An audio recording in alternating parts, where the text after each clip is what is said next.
The closed door. It was a hot, dusty afternoon in Chennai when Sundar Pichai stood outside the large glass building of Maharaja Finance Bank, sweat collecting at the collar of his worn cotton shirt. The bank's doors loomed tall before him, shiny and cold, reflecting the sun like a mirror. He adjusted the thin folder in his hands, the one that held his entire future blueprints.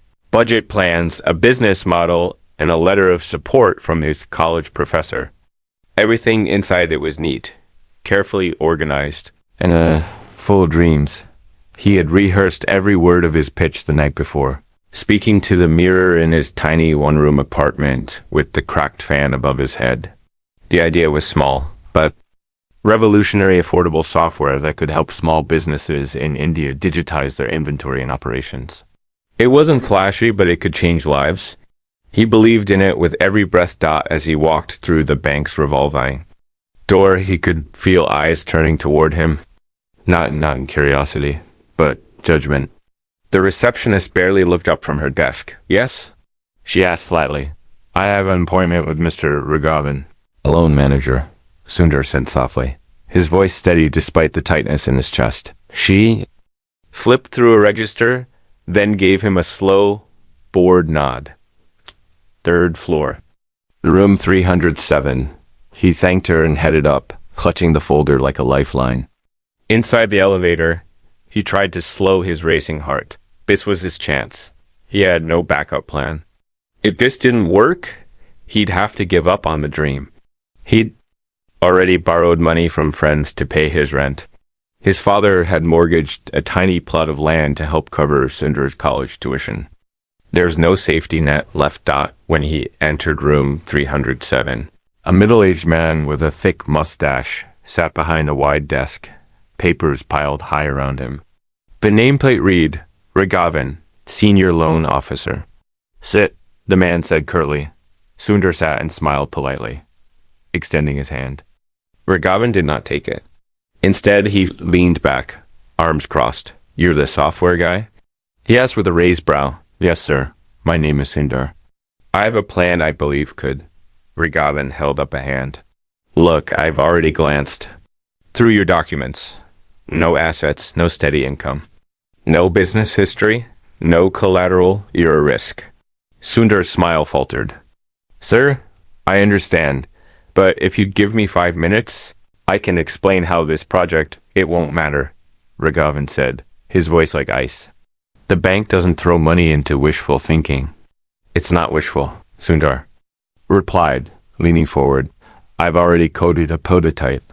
2 local shops are using it in trial, and one has increased their efficiency by 15%. I can scale this. I just need help to get started. And I need assurance you'll repay the loan," Raghavan snapped. "Do you know how many dreamers come here every day with some big idea? We're not a charity. We're a bank." Sundar swallowed hard, keeping his voice calm. "I understand. But I'm not asking for a handout, just a chance." Raghavan scoffed, stood up, and walked to the window. He looked out for a moment, then turned. "You want my advice, boy? Get a real job. Go work in a call center. Your English is good. Stop wasting time with these fantasies." The words hit Sundar like a punch to the stomach. He clenched his folder tighter, staring down at the floor. "I see," he said quietly, standing. "Thank you for your time." Raghavan didn't respond. Sundar walked out, head held high, but his heart felt like it was crumbling inside his chest. He stepped into the harsh afternoon light, blinking back the sting in his eyes. He didn't cry, not yet. He walked until he reached the park across from the bus stop, sat on a rusted bench, and opened the folder one more time. The pages stared back at him, his dream on paper, now rejected and crumpled at the edges. He stayed there until sunset, watching children play cricket with sticks and plastic balls. Their laughter filled the air. Life around him moved forward, while he sat still. When he returned home that night, his father was waiting. He looked at Sundar's face, then at the unopened lunchbox in his hand. "They said no?" he asked gently. Sundar nodded, lowering himself onto the floor. He didn't speak. His father sat beside him and placed a hand on his shoulder. "It's not the end," he said. Sometimes we are told no because we are meant to find another door. Sundar nodded again, but his thoughts were far away. That night, he stayed up late, staring at his laptop screen. He began rewriting his code line by line, not because anyone believed in it, but because he still did. 10 years later, the same glass building stood in the heart of Chennai. But something was different. A black SUV pulled up to the entrance, and out stepped a man in a tailored suit. His walk was calm, confident. The receptionist looked up, startled by the security detail around him. The man walked directly to the top floor where the board of directors was waiting, and the name on the reservation list? Sundar Pichai. But what happened in those 10 years? What changed? And why was the very bank that had once denied him now begging for his help? Echoes from the past. Air inside the boardroom was cool and silent, almost too silent, as if the walls themselves were holding their breath. 10 chairs surrounded the long polished table, and in each of them sat a man or woman dressed in the sharpest suits, each tapping fingers, checking watches, whispering to one another with uneasy glances. On the far wall hung a digital clock. It ticked past 9:59. He's late, someone muttered. But before the clock could strike 10, the doors opened with a soft click, and Sundar Pichai stepped into the room. He didn't need to say a word. His presence alone silenced every rustling paper, every throat-clearing murmur. He wasn't the same man who once stood outside that building, begging for a chance. But years had sharpened his eyes and softened his smile. He wore not just success, but purpose. He took the seat at the head of the table, not asking, just knowing it belonged to him now. One of the directors, a man with silver hair and a nervous smile, finally spoke. Mr. Pichai, he began, we are honored to have you here. Sundar looked at him for a moment, then at the others. His gaze stopped briefly on a familiar face at the far end of the table. Regaven. Older now and thinner, but with the same piercing eyes. Except this time there was no judgment in them. Only regret. You requested this meeting, Sundar said simply, his voice calm. The silver-haired man nodded, fumbling with a printed report. Yes, well, as you know, our bank has faced difficulties over the last 2 quarters. Our investors are nervous. Clients are pulling out. And your name, your reputation, it carries great weight, Mr. Pichai. You want my help? Sundar said, leaning back. Not just a partnership. You want me to save you. They nodded, some more reluctantly than others. Gavin didn't speak at all. His eyes were fixed on the table. Sundar looked out the window for a long moment. The city below was alive with motion cars, buses, people chasing dreams like he once had. He turned back slowly. Do you know the last time I was in this building? He asked softly. No one answered. 10 years ago, he continued. I came here in a cotton shirt and cheap shoes. I had no money, but I had an idea. An idea that could have transformed hundreds of small businesses across this country. I sat in this very bank, across from a man who told me I was a joke, that I should get a real job. No one moved. Even the air conditioning seemed to hum more quietly. Sundar's eyes met Raghavan's. The old man looked away, shame spreading across his face like a shadow. And now, Sundar said, his voice firm but still gentle, you need my idea. You need my name. The room stayed frozen, waiting for his verdict. But instead, Sundar stood up and walked to the window. I'm not here to punish anyone, he said, almost to himself. But I do believe life gives us full circles for a reason. He turned back and took a deep breath. But before we talk business, I need to go somewhere. I'll be back in an hour. Without waiting for a reply, Sundar left the room. Downstairs, outside the bank. The street was alive with honking horns, the scent of roasted peanuts, and the rhythm of daily life. Sundar walked briskly, alone, ignoring the eyes that recognized. He crossed the road and entered this small tea shop that had stood there for decades, unchanged. Its rusty awning flapped in the breeze, and the shop owner, a man in his 70s, still poured chai with precision and pride. One strong, Sundar said, The man looked up, surprised, then broke into a smile. You haven't changed, Beta? Just your clothes. Sundar smiled and took a seat on the wooden bench by the side. He sipped slowly, the bitter, sweet tea anchoring him to memories. This was where he'd sat the day the loan was denied. This was where he had decided, in silence, to never stop. This bench, this tiny stall, had witnessed his turning point. A young boy, no older than 15, stood behind the counter, wiping glasses. He looked at Sundar curiously. Uncle, he said innocently. Are you famous? Sundar chuckled. A little. Maybe. The boy smiled and nodded. My dream is to be a scientist. But my father says I should help him here. Do both, Sundar said gently. Help him today, but never stop dreaming.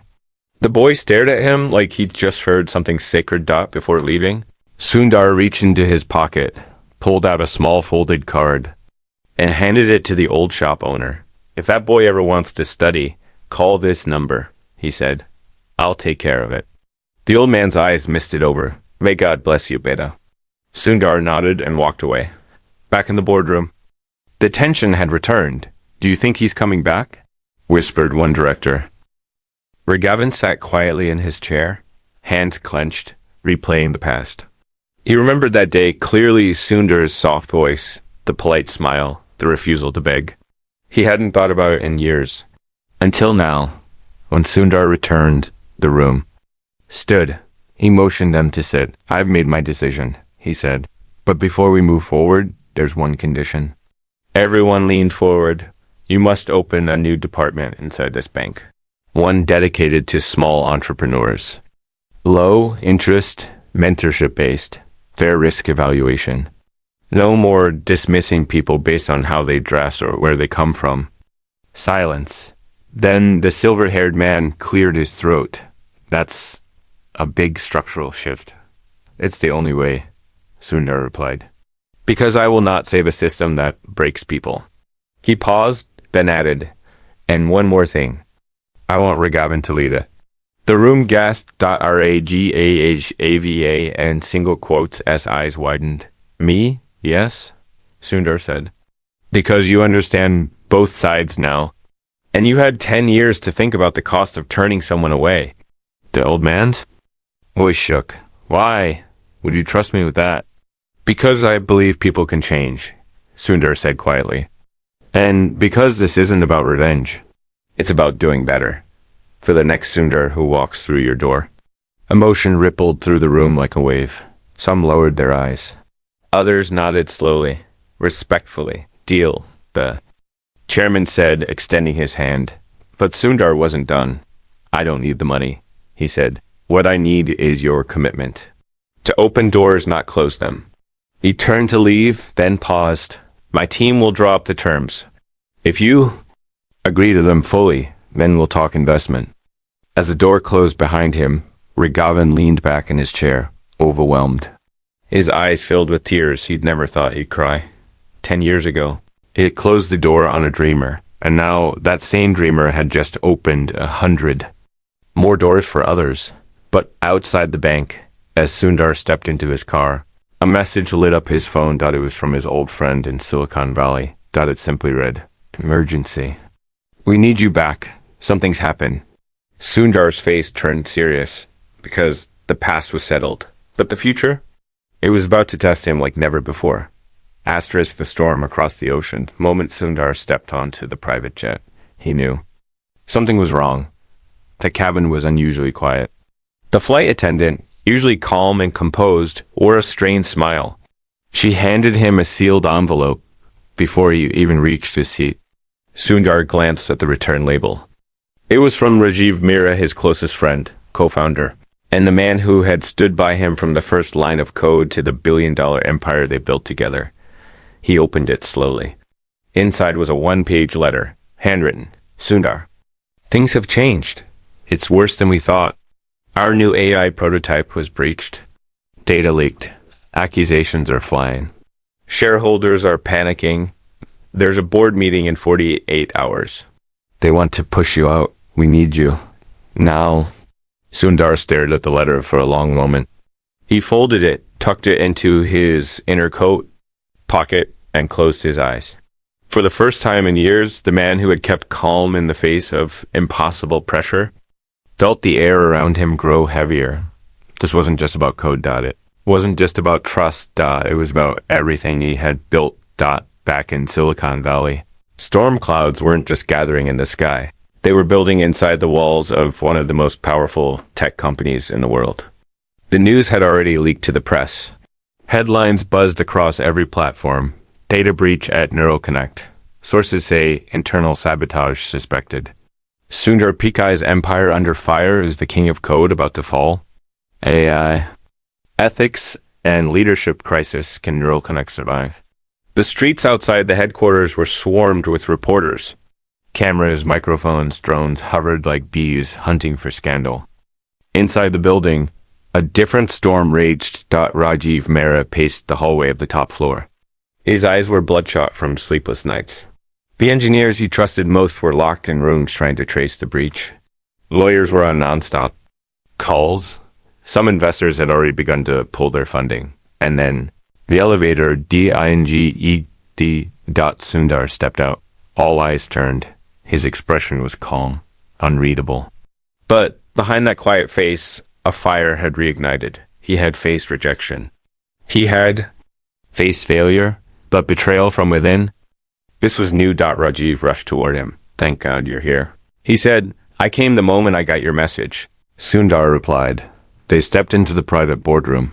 The same one where 3 years ago, Sundar had revealed the world's most powerful open access AI engine, a tool designed not to control humanity, but to empower it. The mission was clear. Ethics first, profits second. It had made them heroes to the public, but enemies to those who only wanted power. Tell me everything, Sundar said. Taking a seat. Rajiv didn't sugarcoat it. 2 weeks ago, someone gained access to the restricted testing modules. Code was rewritten. User data from the closed beta version was copied, and predictive behavior reports were sent to an unknown server in Estonia. The trail is cold. Worst of all, it was done using your credentials. Sundar's jaw tightened. Mine? Rajiv nodded. Someone on the inside forged your clearance. Maybe more than one person. Sundar sat back, silent for a moment, and now the board thinks I'm the liability, he said quietly. Rajiv looked away. They've already scheduled a vote. They think you've grown too big.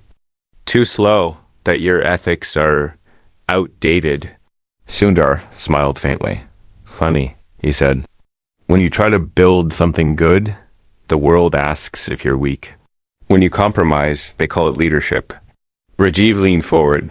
We don't have time to fight them with words. We need proof. Sundar stood up. Then we find it. And we find who betrayed us. The next 24 hours became a whirlwind. Sundar called in a favor from an old classmate in cyber defense. They set up a temporary war room inside the company lines of laptops. Massive digital boards, code running like rivers on every screen. The brightest minds in the company were pulled into a secret task force. Every log, every system trace, every digital footprint was combed through. At 3:07 a.m. A breakthrough. Sir, one of the engineers said, look at this. On the screen was a split-second login, buried deep under layers of encrypted masking. But the IP? It belonged to a familiar device one, registered to an executive assistant named Eric Lawrence. Sundar narrowed his eyes. Eric had worked closely with several board members. Always polite, always helpful. Never once raised suspicion. But now, Sundar saw it clearly. He called Rajiv. We found the mole. When Eric was brought in the next morning, he didn't look surprised. Just tired. Maybe even relieved. Why? Sundar asked him face-to-face in the glass conference room. Eric didn't answer immediately. He sat down, eyes staring at the wall behind Sundar. You built something beautiful, Eric finally said. But beautiful things don't make people rich fast. People at the top. They wanted more, faster. I was told if I helped leak the code, I'd be rewarded. By who? Sundar asked. Eric hesitated. Then he whispered, your own board. A chill passed through Sundar's spine. It wasn't just a betrayal. It was a coup. 2 hours later, The board assembled. Cameras were banned, phones locked away. But inside the chamber, tensions ran high. "We are here to vote," the chairman announced, "on whether Mar Pichai remains as CEO or is asked to step down." Sundar didn't flinch. Instead, he stood. "Before you vote," he said, "I'd like to show you something." He pressed a button on the panel. The main screen lit up. Video footage, log data, voice recordings, all showing the breach, all pointing to Eric, and messages linking him directly to two senior board members. Gasps rippled across the table. The chairman looked stunned. "You had this all along?" "No," Sundar said. "I found it because I refused to give up. Like I refused 10 years ago when a bank told me I wasn't worth believing in." He paused, letting the silence speak. "I built this company not just with code, but with values. If that's outdated to you, then I'm proud to be old-fashioned." One board member stood. "I vote to retain Mr. Pichai." Another followed, then another, until the entire board voted unanimously to remove the conspirators and keep Sundar at the helm. Rajiv walked over and placed a hand on his friend's shoulder. "We're back," he whispered. But Sundar's eyes were on the city, skyline beyond the glass, because he knew this wasn't the end. As they celebrated behind him, Sundar stared at a news alert flashing on a screen nearby. Chennai startup wins national award for empowering rural businesses using AI. Founder says his inspiration came from a man named Sundar. He smiled softly. The world was changing. And somewhere, a boy like him had just opened a new door. But then a call buzzed on his phone. It was from Chennai, and a voice on the other end. His father's only 2 words came through the speaker, whispered with urgency. "Sundar, come home." Asterisk, the journey back home. Sundar didn't even pack a bag. He didn't ask why. He didn't ask what happened. He just heard the tremble in his father's voice, something that had never been there before. Not during his years of struggle. Not when they sold their land for his education. Not even when he moved halfway across the world. So he boarded the next flight to Chennai. As the jet rose above the clouds, Sundar sat by the window, staring blankly at the horizon. Memories drifted through his mind like faded film reels. The taste of his mother's homemade rasam. The way his father used to oil his bicycle before riding to the factory. The sound of street vendors calling out prices under a burning sun. Asterisk. It had been too long. Too many years spent chasing visions and building futures. But sometimes the past doesn't knock. It calls you back. When Sundar arrived at Chennai International Airport, the air was thick with humidity, the kind that wrapped around you like a second skin. It smelled of earth, diesel, and something unmistakably familiar. Home. A small black car waited outside. The driver holding a placard with his name written in shaky letters. Sundar approached, nodding. "Are you from the hospital?" he asked. Quietly. The driver gave a slow nod. "Yes, sir. Your father is inside with your mother. She hasn't woken up since yesterday." Those words pierced Sundar like an invisible blade. The hospital was nestled on the quieter side of the city, tucked between a row of ancient trees and noisy food stalls. Its paint peeled, and the fans creaked above metal benches. Nurses moved briskly in faded uniforms, and families huddled in corners, holding hands and prayers. Room 212. Sundar stood outside the door for a moment, hand frozen on the handle. For all the technology he had built, all the systems he had designed, there was no code to prepare him for this. He walked in. His mother lay still, tubes running from her arms to machines that beeped steadily, almost apologetically. Her skin looked pale against the white sheets. His father sat beside her, holding her hand, his back hunched in a way Sundar had never seen before. He looked up slowly, eyes red and heavy. "You made it?" he whispered. Sundar knelt beside him. "What happened?" "She was cooking." His father said, "Just like always." Then she dropped the spoon and collapsed. The doctor said it's a stroke. They say she's stable now, but they don't know if she'll wake up. Sundar's heart sank. He reached for her hand, cold, fragile. Yet still his mother's, the woman who used to wait by the window every evening until he returned from school. Woman who saved a few extra rupees to buy him a second-hand computer when he was 12. The woman who taught him kindness not through words, but actions like feeding the poor neighbor's child before serving herself. Amma, he whispered. I'm here. Your son is here. She didn't move, but a tear slipped from her closed eyelid. His father saw it too. She knows.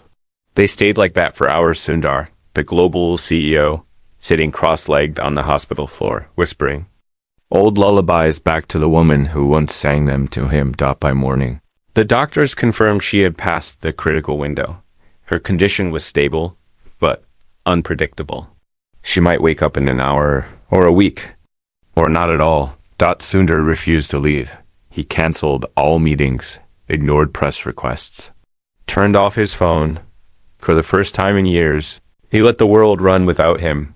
He spent the days reading to her, telling stories, rubbing oil into her cold feet, just like she used to for him when he had fevers as a child. On the fifth night, as he sat watching the slow drip of the fluid, the nurse entered quietly. Sir, she said, someone's here to see you. Sundar frowned. Who? Man. Says his name is Vivek. He insisted. Says you knew each other in college. The name struck a long dormant chord. Vivek. Hadn't heard that name in over a decade. Back when dreams were scribbled in notebooks and life was measured in late-night chai and unpaid rent. Send him in, Sundar said. A minute later, a man stepped in. He was thinner, slightly hunched, wearing clothes that had seen better days. His hair was graying at the sides, but his eyes were still sharp. Sundar, he said softly. Vivek. They embraced, old memories flooding the space. Between them, how did you find me? Sundar asked. Everyone knows where you are now, Vivek said with a faint smile. But that's not why I came. I heard about Auntie. I live nearby. I just wanted to see you. They sat in silence for a while. Then Sundar asked the question he had held back. What happened to you, Vivek? You were the smartest among us. Vivek looked down. Life. Bad decisions. Startup failed. Investors pulled out. Then Amma got sick. Sold everything to keep her alive. She passed away last year. Sundar felt a lump rise in his throat. You should have called me. Pride? Vivek said simply. The same reason you walked out of that bank 10 years ago. They both laughed, a sound filled with pain and nostalgia. What are you doing now? Sundar asked. Teaching coding to underprivileged kids, Vivek said, in a community center near the slums. Do you need funding? Sundar asked. Vivek shook his head. No, I need something else. What? Your time? Sundar looked at him. Come visit them, Vivek said. They worship you, Sundar. They think your story is impossible. But if you show up even just once, they'll believe their dreams matter too. Sundar sat with that for a long moment. Then he nodded. The next day, Sundar visited the center. It was nothing more than a rundown building with chipped walls and old desktops lined up like museum relics. But inside it was alive. Kids as young as 8 sat focused, typing lines of code, playing with logic blocks, their eyes shining. When Sundar walked in, they froze. One little girl whispered, Is that him? Another said, He's real. Then the room erupted in applause, not because he was famous, but because he represented something they had never seen in real life hope. Sundar walked from table to table, listening, encouraging, correcting. A bug here, brazing a design there. At the end, he stood before them and said, I was just like you. A kid with ideas and no money. People told me to stop dreaming, but I didn't, and neither should you. A boy raised his hand. Sir, did you ever want to give up? Sundar thought of the bank. The nights without sleep. The rejections. His mother's silent form in the hospital bed. Double quotes, yes, he said.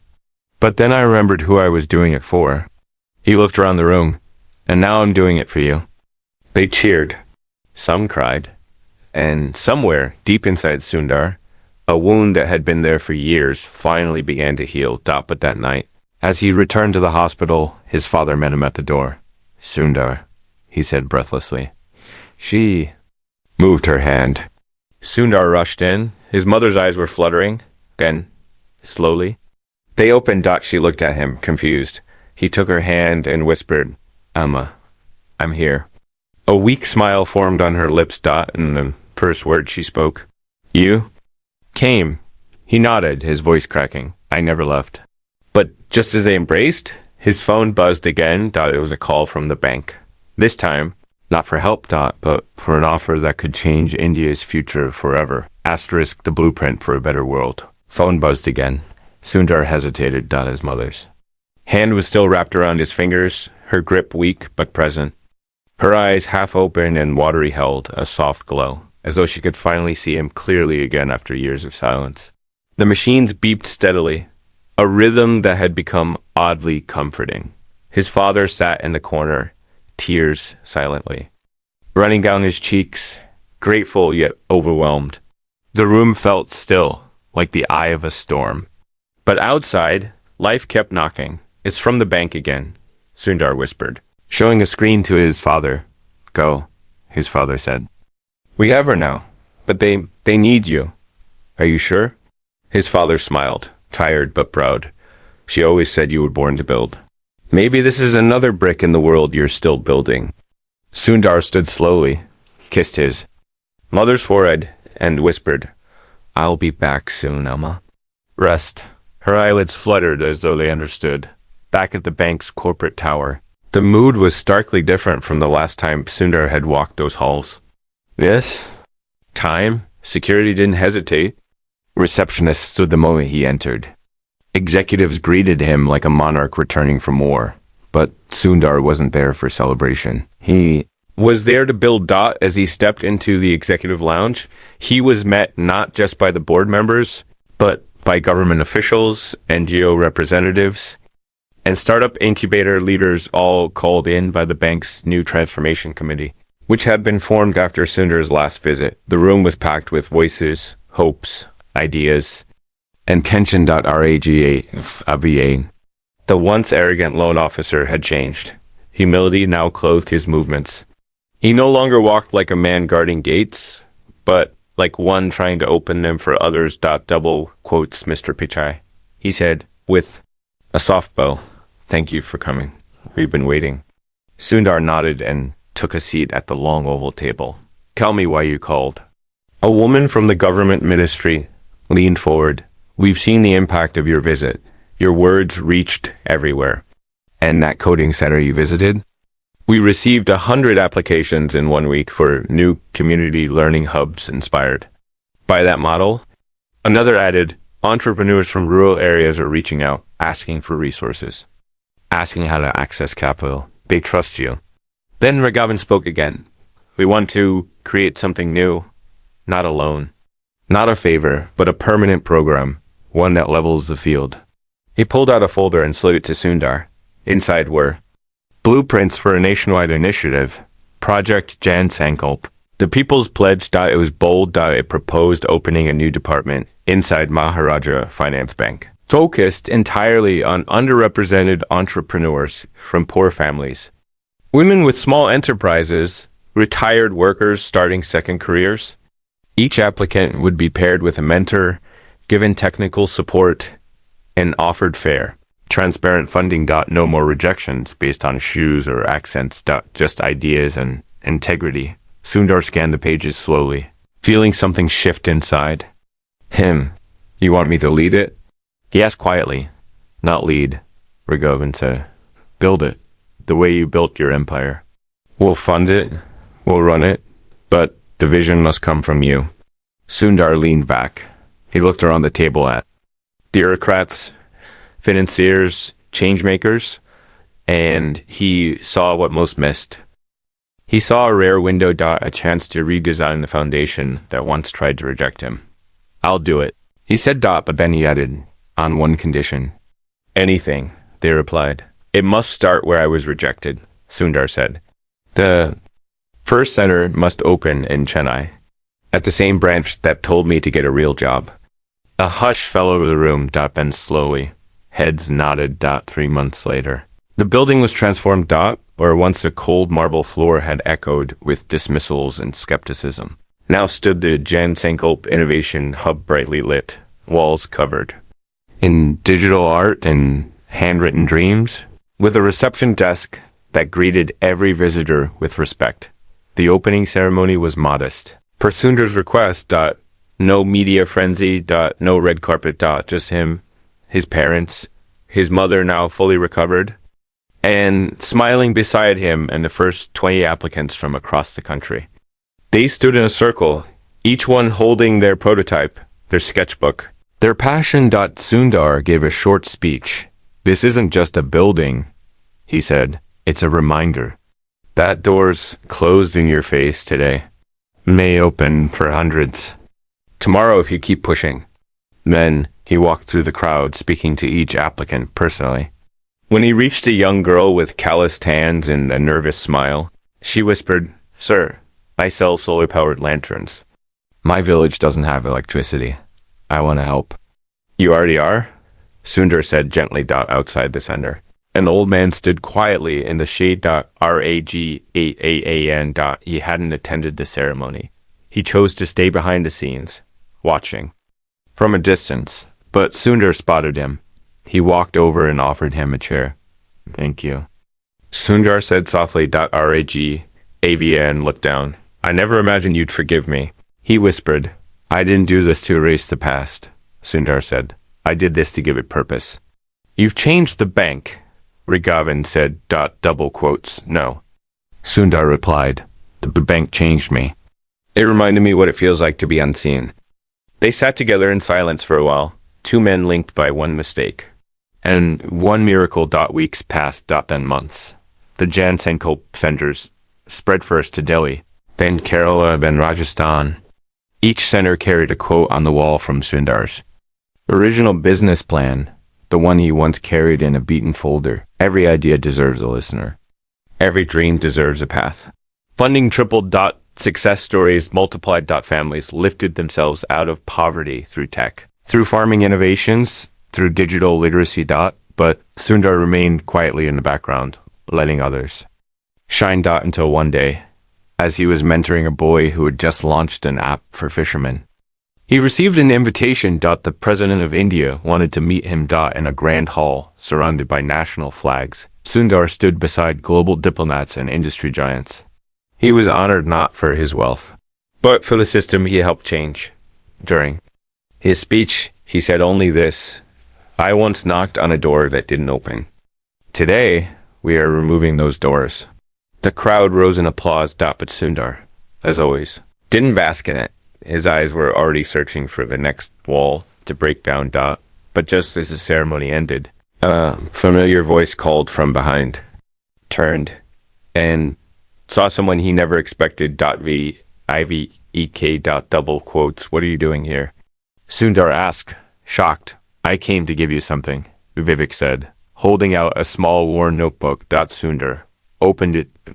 Inside were pages of ideas from the kids at the coding center. "They wanted to thank you," Vivek said. "But I think this is just the beginning." And as Sundar flipped through those pages full of spelling errors, crayon sketches, wild inventions, he realized something powerful. These weren't just dreams. They were blueprints for a better world. But then his phone buzzed again. A message from an international investor. "Urgent. Our board wants you to meet the African Development Council. They're building a mirror of Jan Sankalp across 5 nations. They want you to lead it." Sundar looked up, notebook still in his hand. His journey wasn't over. It was just growing wings. One dream. 1,000 doors. Sun had barely risen. When Sundar Pichai sat by the window of his home in Chennai, the familiar scent of filter coffee lingering in the kitchen behind him. Outside, the streets were waking up. Bicycles rang their bells. Vegetable carts rolled over uneven pavement. And school children in wrinkled uniforms chased after buses. The world felt simple again, like it did before the boardrooms, before the headlines. But inside his mind, something was stirring. The message from the African Development Council had arrived at midnight. They weren't asking for advice. They were asking for funding. They were asking for leadership. 5 countries. 20 million lives. A blank canvas. and they wanted Sundar to help sketch the future. He opened the notebook Vivek had given him once more. The children's ideas spilled across the pages: solar-powered shoes for long walks to school, water filtration system made from plastic bottles, robots that helped grandmothers cross the street. They were wild, impractical, sometimes laughable. But behind every drawing was hunger, not just for food, for belief, for change. He looked up, eyes still resting on the city that had shaped him in ways neither it nor he ever understood. He reached for his phone and dialed. Hello? The voice on the other end said, "This is Sundar Pichai," he replied. "Tell the council I'll come, but only if we build it the right way." "What do you mean, sir?" The representative asked. "We don't bring solutions. We listen first. We don't export our answers. We help unlock theirs." 2 months later, Sundar stood beneath a scorching sun in a rural village on the outskirts of Kenya. It was nothing like the tech campuses. He was used to no sleek glass walls, no corporate towers, just dusty roads, open sky, and eyes watching him curiously from behind worn cloth curtains. He had refused luxury accommodations. He lived in the same homes as the villagers, ate what they ate, and walked the same cracked paths barefoot. He wasn't there as a savior. He was there to remember what it meant to build from nothing. His team, made up of local educators, engineers, and dreamers, began training sessions under neem trees and makeshift tents. They called the project Maisha, meaning life. Instead of only teaching, they listened. They asked the children what they wanted to change. They asked the farmers what tools they needed. They asked the mothers what they hoped their daughters could become. It wasn't efficient, but it was right out over time. Sundar watched the impossible happen. An orphan boy built a text-based irrigation alert system. Using a broken phone and recycled wires, a group of teenage girls created a mobile clinic app that mapped nearby midwives and connected them to mothers in need. And one evening, under a clear sky and a half-broken lantern, a quiet 12-year-old named Nyasha handed Sundar a paper. It was a design for a small handheld translator that could convert tribal dialects into English and back again. Why this? Sundar asked. Because when people don't understand each other, she said softly, they stop being kind. Sundar stared at her. Speechless. Months turned into a year. In May, SHA. Centers opened in Uganda, Ghana, Tanzania, Nigeria. Just like Jan Sankalp, each one was different shape, not by Sundar's vision, but by the people who would one day own it. And back in India, something beautiful was happening. The girl selling solar lanterns had grown her business, hiring. 12 other women. The boy with the fishing app now led a digital literacy initiative in coastal villages. Vivek's coding center had expanded to 4 more districts. And Sundar's mother, healthier than ever, had started mentoring young mothers, teaching them how to feed, nurture, and dream with their children. But one day, as Sundar walked through a busy airport between flights, something strange happened. A young man stopped him at the boarding gate. "Are you Sundar Pichai?" he asked. "Yes," Sundar replied. The man's eyes welled with emotion. "You won't remember me. I was the security guard at the Chennai branch the day you were denied that loan. I watched it happen." Sundar paused. The man continued. "I was just a guard then. I didn't have the courage to speak, but that day changed me. I started studying at night. I learned coding. I work in cybersecurity now." "You did that," Sundar said, placing a hand on his shoulder. "Not me." "No," the man insisted. "You showed me what silence can cost and what it can build." They shook hands. No cameras. No audience. Just 2 people, 1 strangers. Now connected by a single moment that neither of them had ever forgotten. Years passed, and one day, the United Nations invited Sundar to speak at a global summit, not because of his company, but because of his compassion. The stage was massive. Leaders, presidents, activists from every corner of the earth sat waiting. Sundar stood in silence for a moment. Before he spoke, when I was 23, he began, "A bank told me I didn't have enough. Not enough money, Not enough experience. Not enough worth. They were wrong. He let that hang in the air, but it wasn't their no that changed my life. It was what I did after. And what I do now, every time I see someone who reminds me of who I used to be. He pointed to the screen behind him. It showed a collage of faces, children in village schools, women in boardrooms, elders teaching tech in community centers. These are not statistics. They are blueprints. Each one waiting for someone to say, yes. He closed with a line that would be quoted for years. We change the world not by being powerful, but by making others believe they are. The room stood. 1,000 voices rose in applause, and yet, as always, Sundar didn't stay long. He slipped out quietly and walked down the hall, toward a small side room where 2 chairs waited. In one sat his mother, in the other, his father.